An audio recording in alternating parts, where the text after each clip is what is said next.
नको बंद भगोआ नका पुल टुटिया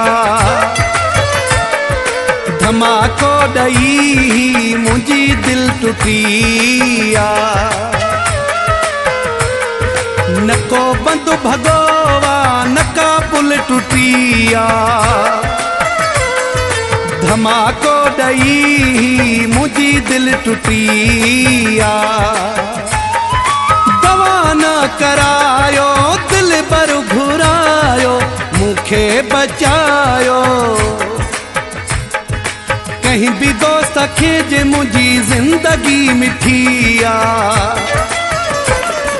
धमाको ॾई मुंहिंजी दिल टुटिया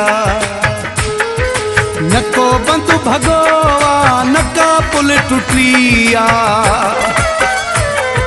धमाको ॾई मुंहिंजी दिल टुटिया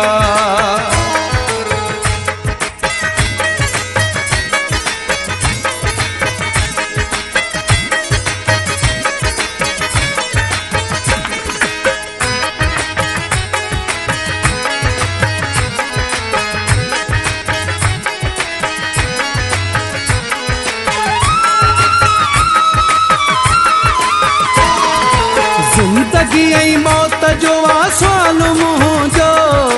हीणो ॾाढो आहे हाल मुंहिंजो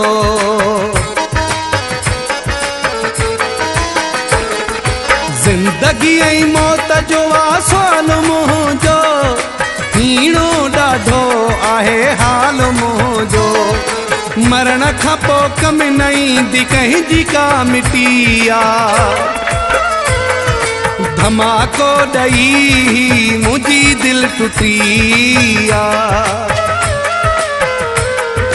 नको बंद भगोआ नका पुल टुटिया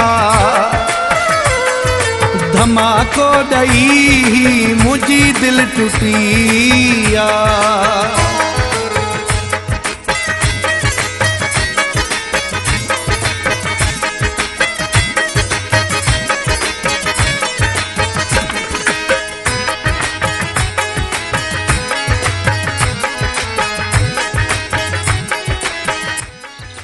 Edited by Malai Wasim sir.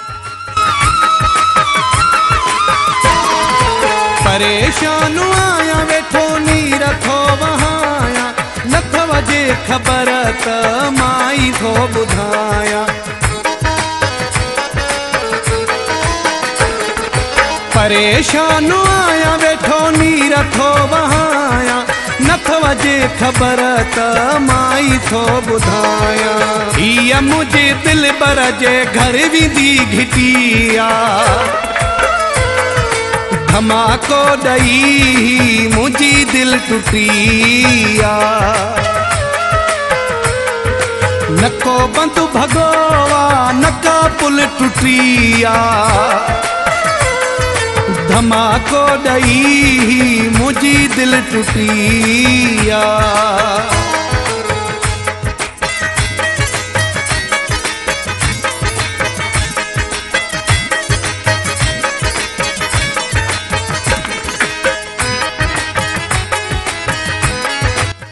राब्ते जे लाइ 0300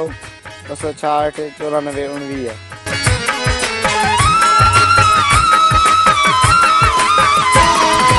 अमजद चांजे खे अरमानो आहे करण वारो कोई न एहसानो आहे अमजद चांजे खे अरमानो आहे करण वारो कोई न एहसानो आहे दर्शन सिवाय मुंहिंजी मलम न पटिया धमाको करे ही मुंहिंजी दिल टुटिया नको बंद भगोआ नका पुल टुटिया धमाको ॾई मुंहिंजी दिल टुटिया दवा न करायो दिल पर घुरायो मूंखे बचायो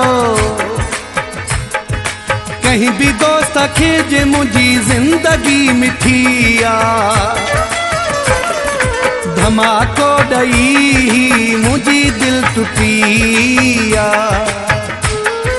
नको बंद भॻो नका पुल टुटी धमाको ॾई मुंहिंजी दिल टुटी